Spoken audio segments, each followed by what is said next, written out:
નમસ્કાર દર્શક મિત્રો, હું શીતલ મહેતા ન્યૂઝ ઓફ કચ્છમાં આપનું સ્વાગત છે।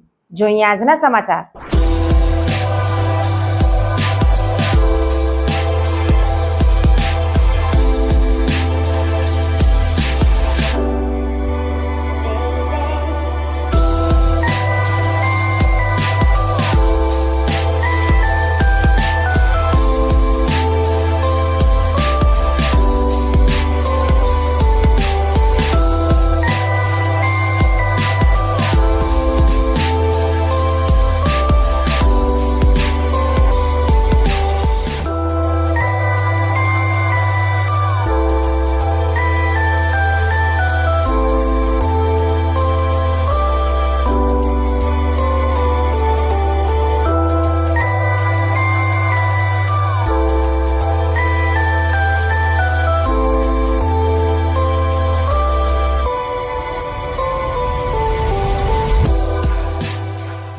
ગુજરાત સરકારમાં ભારે હિલચાલ। આવતીકાલે મહાત્મા મંદિર મધ્યે નવા મંત્રીમંડળનો શપથવિધિ થશે। અનેક મંત્રી પડતા મુકાશે, અનેક મંત્રી નવા સમાવાશે। કચ્છને પણ મંત્રીમંડળમાં સ્થાન મળશે તેવી અટકળો। ભૂપેન્દ્ર પટેલ સરકારના તમામ મંત્રીઓના રાજીનામા લેવાઈ ગયા છે। સીએમ સાંજે નવા મંત્રીમંડળનું લિસ્ટ રાજ્યપાલને સોંપશે અને આવતીકાલે સવારે 11:30 વાગ્યે મહાત્મા મંદિરમાં શપથ સમારોહ યોજાશે। રાજ્યપાલ આચાર્ય દેવવ્રત તમામ મંત્રીઓને શપથ લેવડાવશે। ઉલ્લેખનીય છે કે રાજીનામું આપનાર 4 કે 5 મંત્રીઓ રિપીટ થઈ શકે છે। તેમાંથી કેટલાકને પ્રમોશન તો કેટલાકના ખાતા બદલાઈ શકે છે। સામાન્ય રીતે દર બુધવારે મળતી કેબિનેટની બેઠક પણ 15 ઓક્ટોબરના રોજ મળી નહોતી।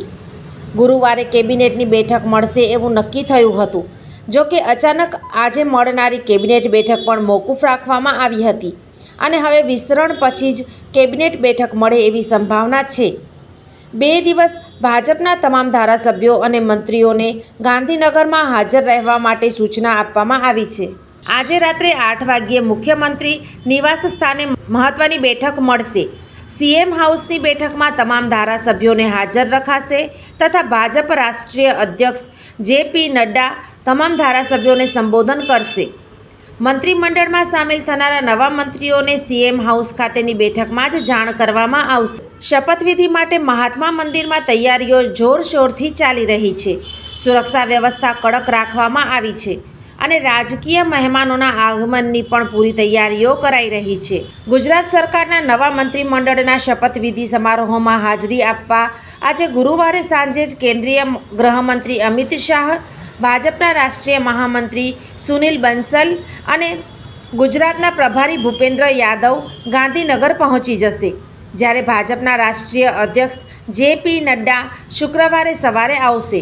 નવું મંત્રીમંડળ પૂર્ણ કદનું 27 સભ્યનું હોય એવી શક્યતા જોવાઈ રહી છે। સ્વર્ણિમ સંકુલના બંને વિભાગની તમામ ચેમ્બરોની સફાઈ કરી દેવામાં આવી છે। મંત્રીમંડળનું વિસ્તરણ વિજય મુહૂર્તમાં થશે તે નક્કી।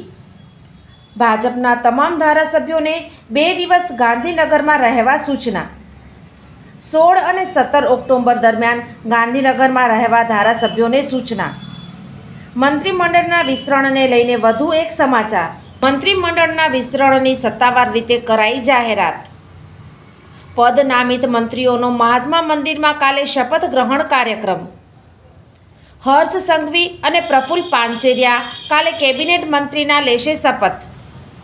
2 દિવસ ગાંધીનગરમાં જ રહેવા બીજેપી ધારાસભ્યોને સૂચના। આવતીકાલે સવારે 11:30 વાગ્યે મંત્રીમંડળનું વિસ્તરણ। આવતીકાલે કુલ 18 મંત્રી પદ અને ગોપનીયતાના લેશે શપથ। નવા 16 ધારાસભ્યના મંત્રીમંડળમાં સમાવેશની શક્યતા। કચ્છમાંથી માંડવીના અનિરુદ્ધભાઈ દવે અને ગાંધીધામના માલતીબેન મહેશ્વરીનું નામ ચર્ચામાં। ઝાયડસ હોસ્પિટલ અમદાવાદ દ્વારા દર મહિને કચ્છ ખાતે ખાસ ઓપીડી।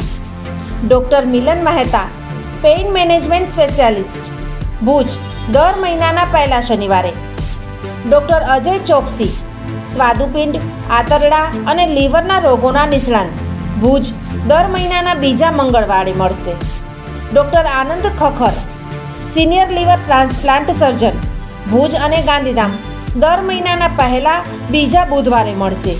ડૉક્ટર સંદીપ અગ્રવાલ, હૃદયરોગ સર્જન, ભુજ, દર મહિનાના બીજા શનિવારે મળશે. ડૉક્ટર સાકેત રાવ, લોહીની નળી સંબંધિત રોગોના નિષ્ણાત, સર્જરી વગર સારવાર, ભુજ, દર મહિનાના બીજા શનિવારે મળશે.